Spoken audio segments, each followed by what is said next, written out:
A bounty was put on Grey Wolf's head, and that's how I came to hunt him in the mountains. Mountains so high they tickled the nether regions of heaven.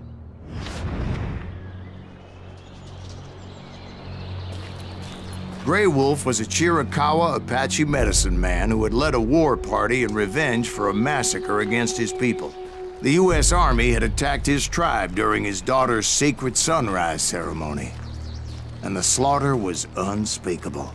I understood his anger, as there's nothing more traumatic than seeing those you love die in a cruel and painful death.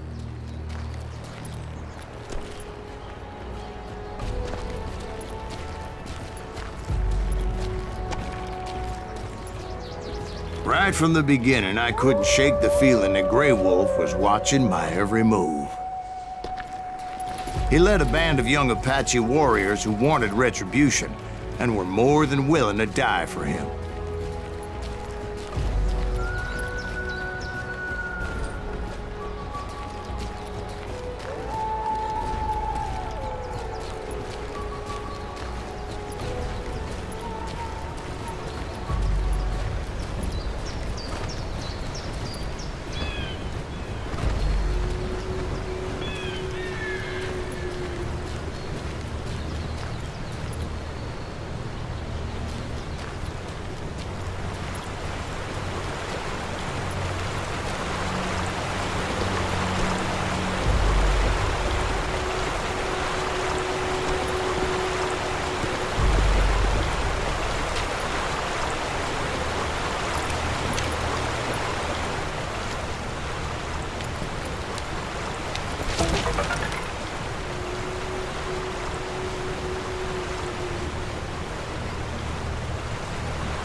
It crossed my mind that maybe this wasn't such a good idea. But now that the shooting had started, there was no backing down. I saw them before they saw me.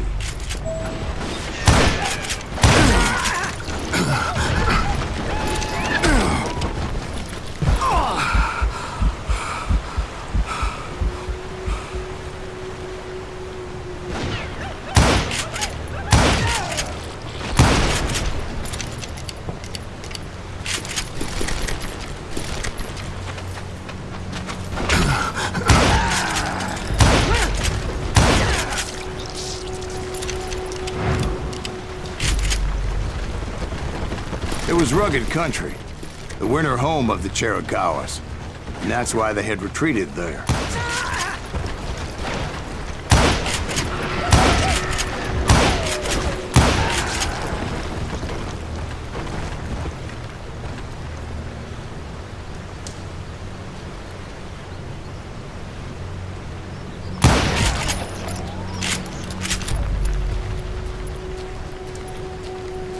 I admit to having some regrets about going after them the way I did. But then again, I got a lot of those.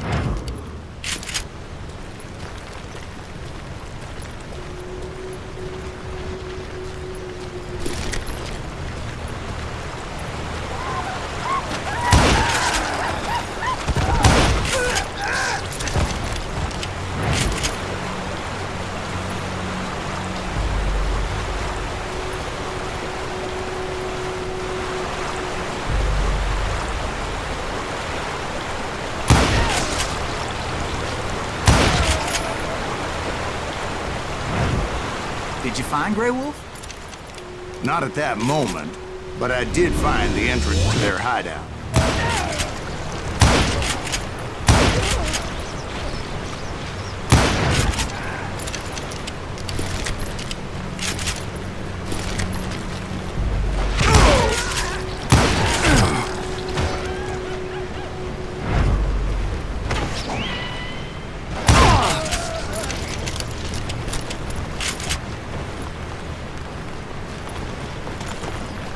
A deep crevice that led to a deeper cave. You pounded me in there.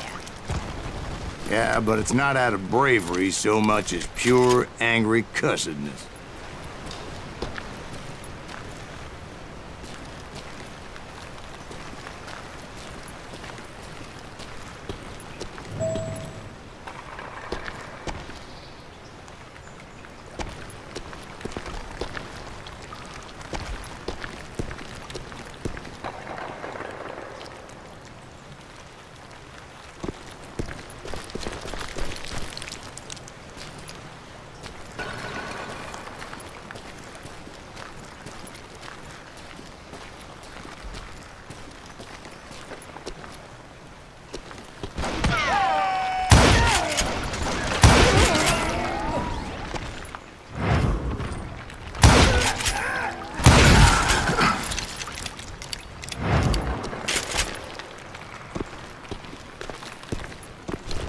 See, back then, I had a stubborn streak a mile wide, and I wasn't about to back down.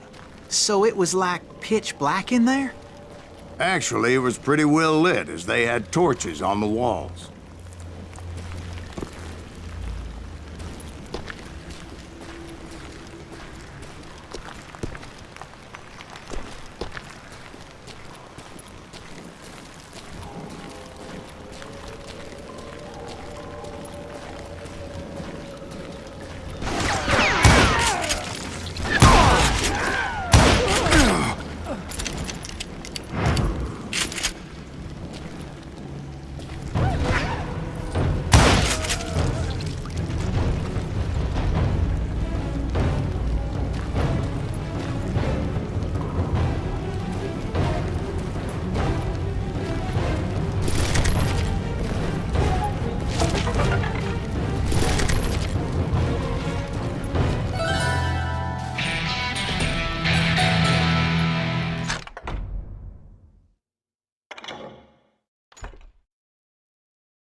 How big was this cave?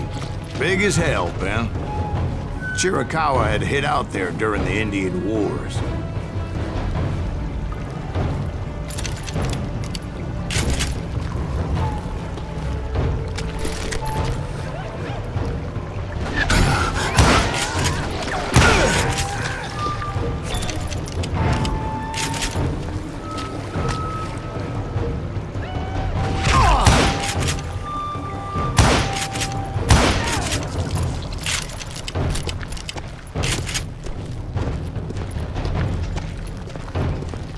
They thought it was haunted with the ghosts of those murdered by the horse soldiers.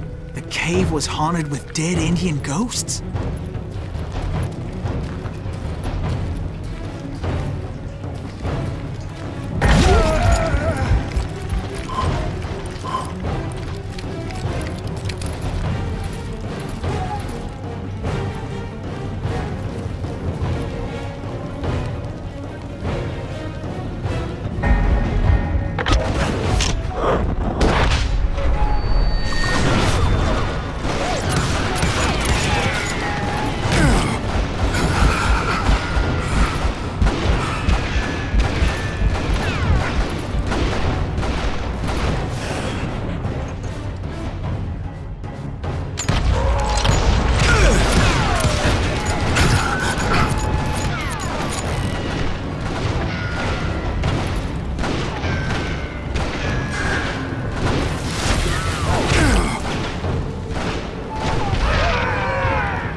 How come you know so much about engines? A few years back, I was married to two Mescalero women.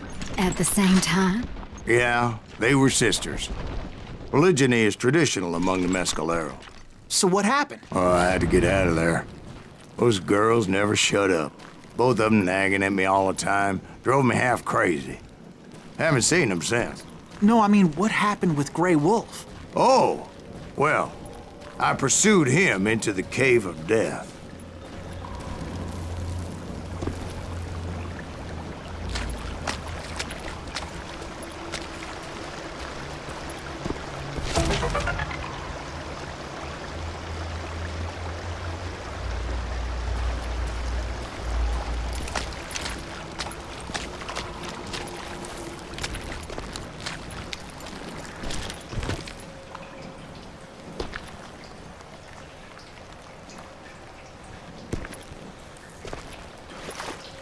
I came upon this flooded grotto, and that's when I saw him.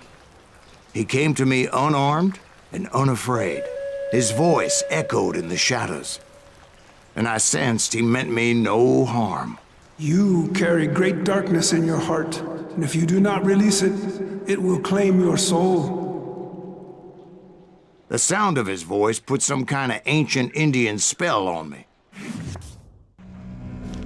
As his story unfolded in my mind, You will come to this place again and kill many more men, and the darkness will grow until it consumes everything that you are.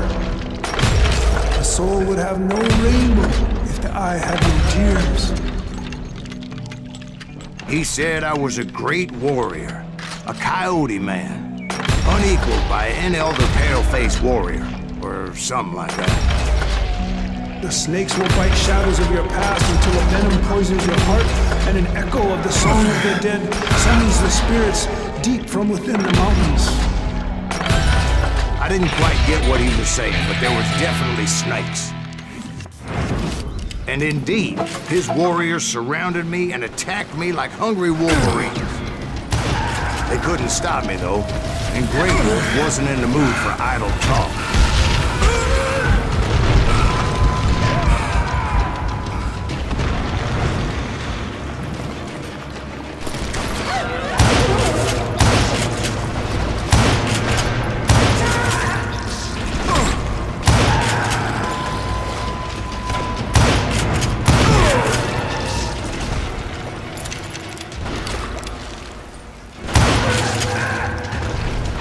I swear I couldn't see any way out of this trap. But suddenly, one just appeared.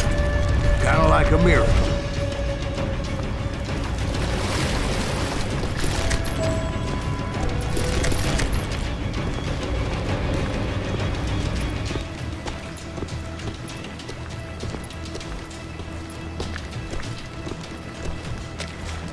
I felt like I would be lost in that damn cave forever.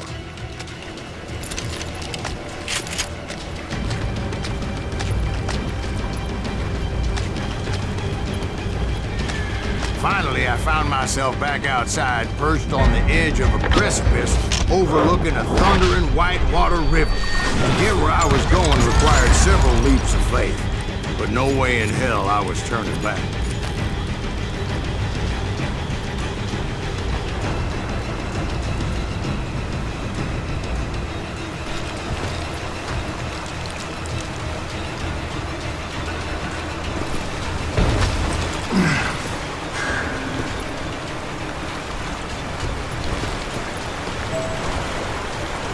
I chased after him, determined to make him explain the meaning of all that mumbo-jumbo.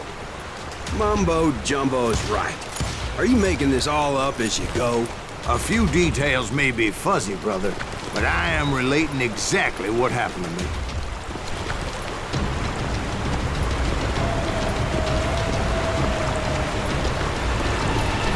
There were dozens of Apache warriors aiming at me from on high. Dozens? Well, maybe not dozens, but there was a lot of them. At least 3 or 4. Well, more than that a little later.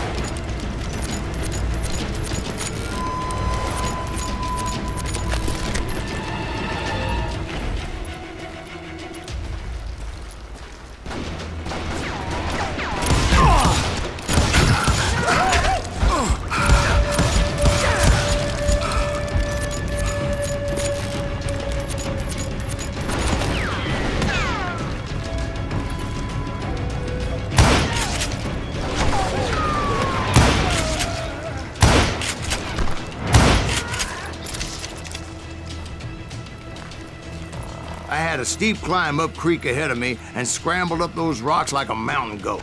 I was determined to locate Grey Wolf and find out exactly what the hell he was trying to tell me.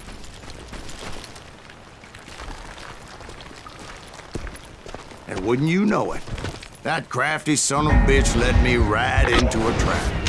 What kind of trap? Well, son, there had to be at least 100 Apaches surrounded. 100? God be my witness. Oh, come on. Who are you kidding? Hey, I believe you. Come on, tell us how it ended.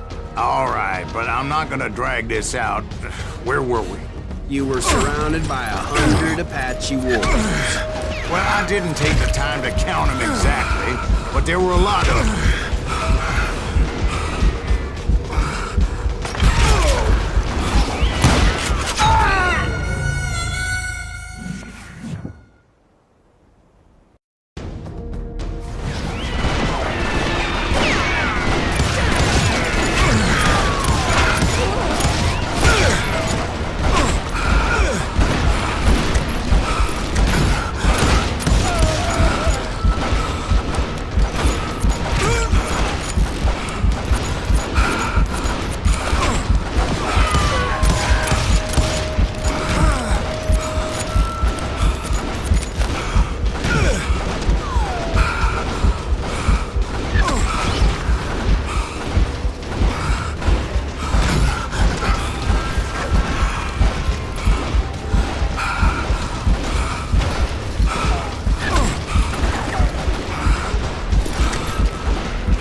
And in the end, a path appeared before me that I had not seen before.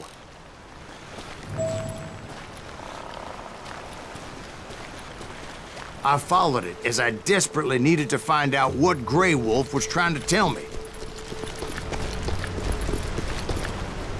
But it was like that son of a bitch disappeared into thin air.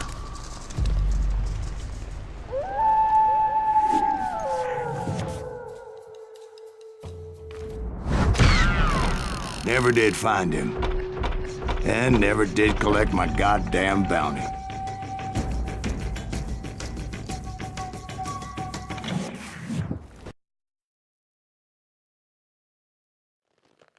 Thank you, darling. It's interesting how the truth can sometimes seem, might malleable, depending upon your point of view. Like how those dime novels make you out to be something you're not? Jack, don't be starting trouble. No, he's right. They do tend to exaggerate. Did they exaggerate your part in taking down the Daltons? Well, I was there in the flesh, boy, so I saw what happened firsthand.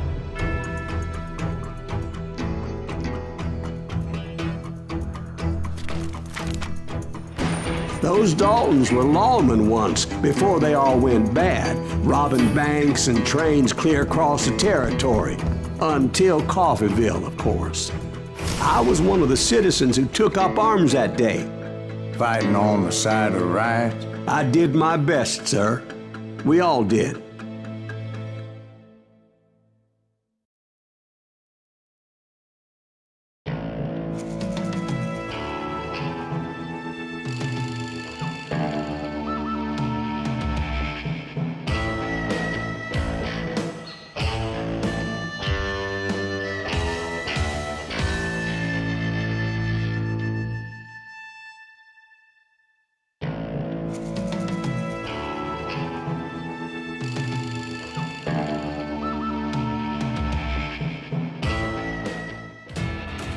It was early morning.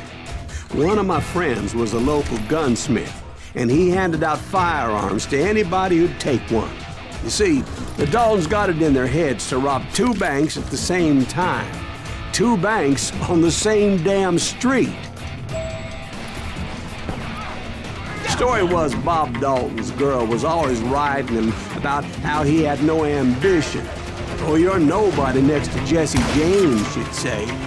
Finally, the bastard took his brothers to Coffeyville just to shut her up. Well, the locals recognized the Daltons right off. Before they could get away, half the town took up arms to defend their property. Their first mistake was pulling a job in their own damn hometown. The boys grew up in Coffeyville, so everybody knew him. We got us a hero. Put some holes in him!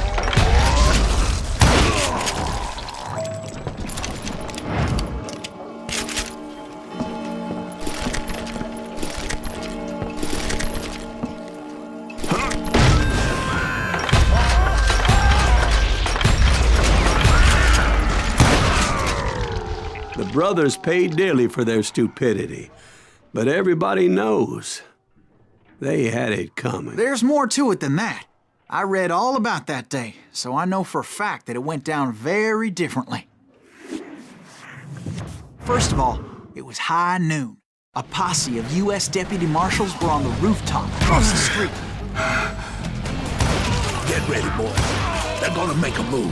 The lawmen had been tracking the Daltons for months. Now they finally had them dead to rights. Among them was a bounty hunter feared by many a lawbreaker. This man had no intention of letting the Daltons slip away. The marshals tried to get the Daltons to surrender. They'll give up eventually. Just gotta wait till something bitches out. This bounty hunter knew that the brothers were far too proud to ever lay down their guns.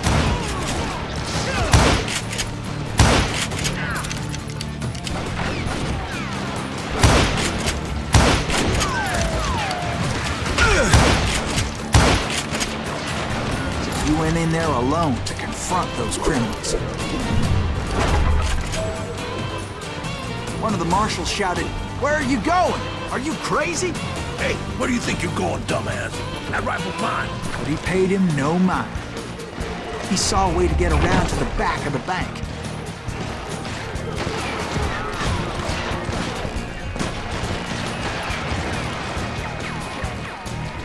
Then he figured out how to hit the Daltons from a direction they weren't expecting.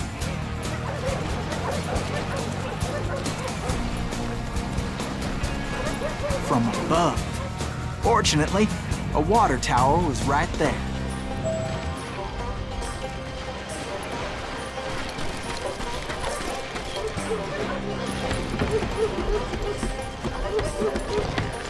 A moment later, he was climbing up a steep ladder, laughing at danger as he did.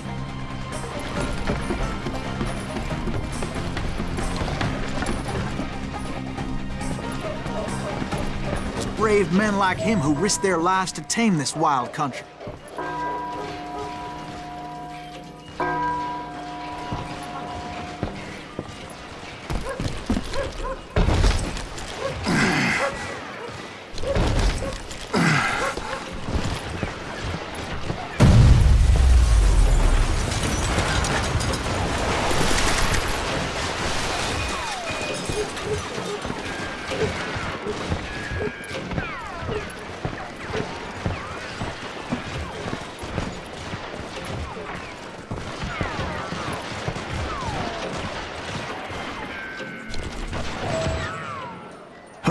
He's got company.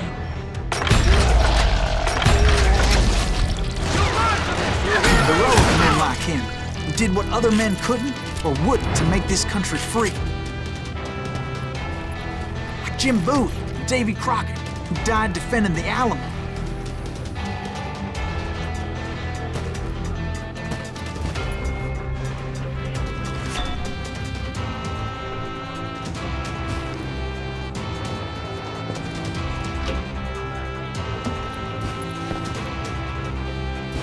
Is that Silas Greaves? Son of a bitch! You rule the day.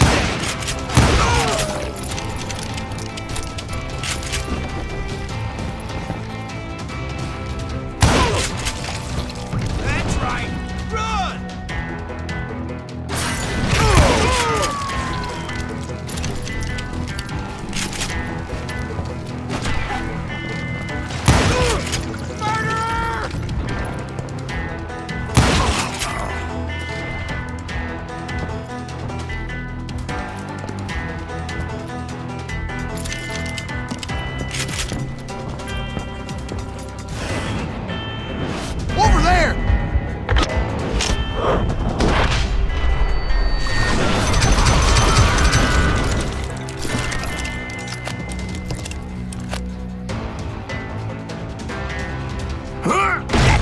Greaves! What the hell? Blam! Blam! Came away victorious, taking down those thieving Daltons.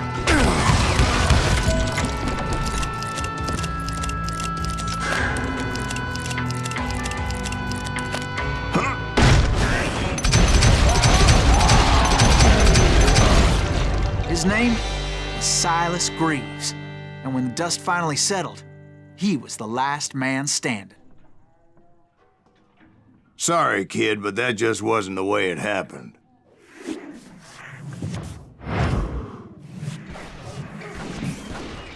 It was early evening, not high noon.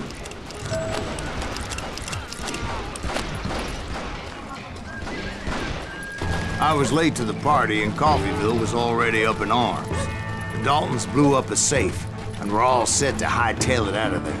Those pathetic deputies surrounding the bank were dropping like flies.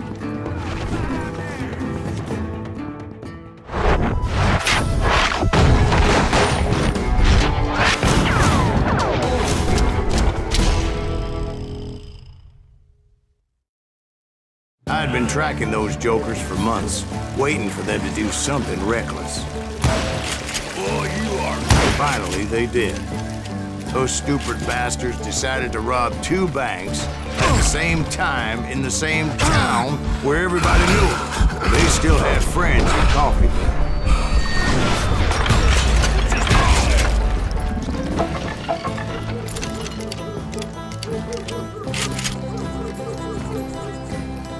Ain't bothered me none.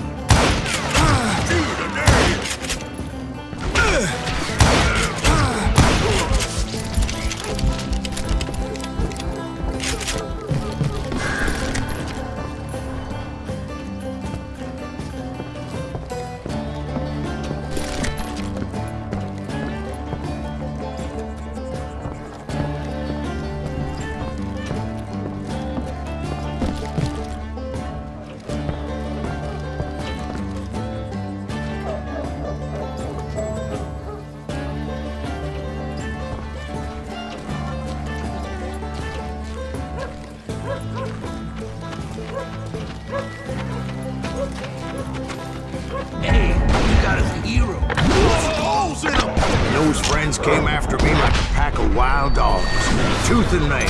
They were coming at me from all directions. Catch him in the crossfire.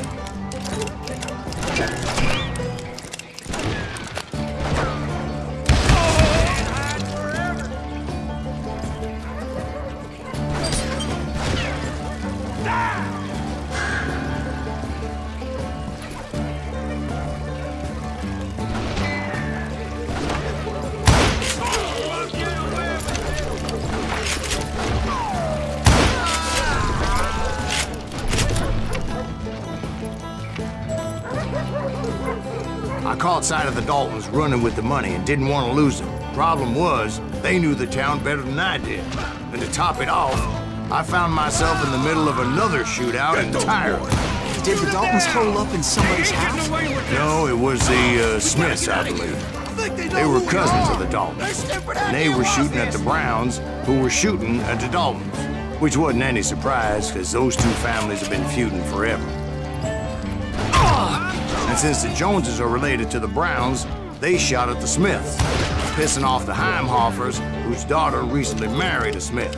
Well, bullets were flying every which way as all the old feuds in Kansas caught fire all at once. There was a hell of a lot of pissed off people in Coffeyville that day. But that's just the way life is sometimes. Shit happens.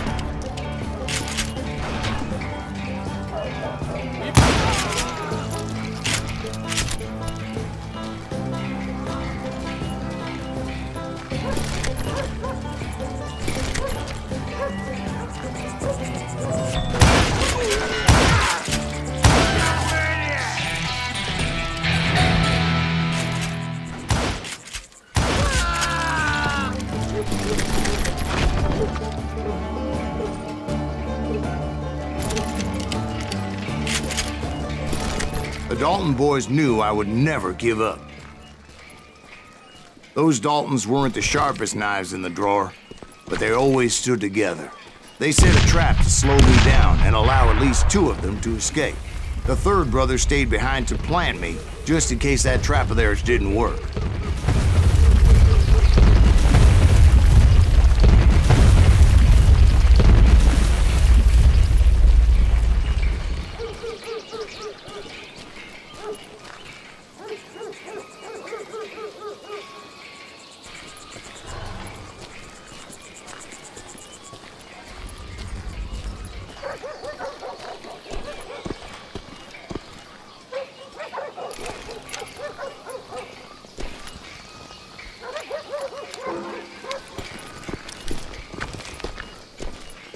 It was Emmett, the youngest, and he decided to stand his ground and face me down. I ain't afraid of you, Silas Greaves. This is where it ends for you. He was determined to protect his brothers. I understood how he felt. Taking me on all by his lonesome wasn't exactly a recipe for a long life. Me, Greaves.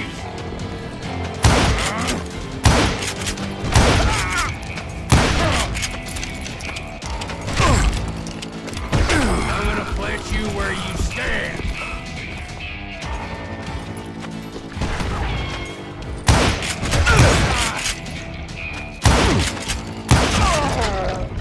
But Emmett Dalton survived the robbery in Coffeyville. He's the only Dalton who did. They say he was shot 23 times. Well, Dwight, who do you think put all those damn holes in him?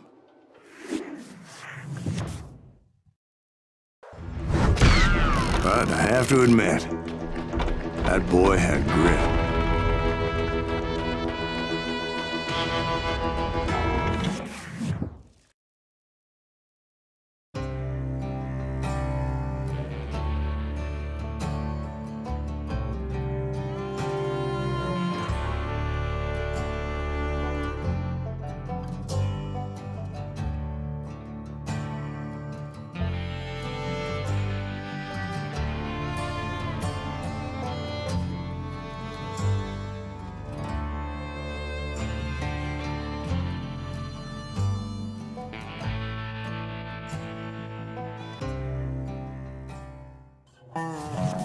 We'll get those suckers. It took me a couple of days to track the Daltons down.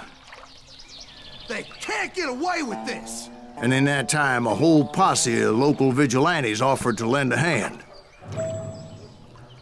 We'll track him to the ends of the earth. They seemed as determined as me to find those outlaws. But as we headed into those swamps, it was like I had my own private army. There was no way those boys were getting away this time.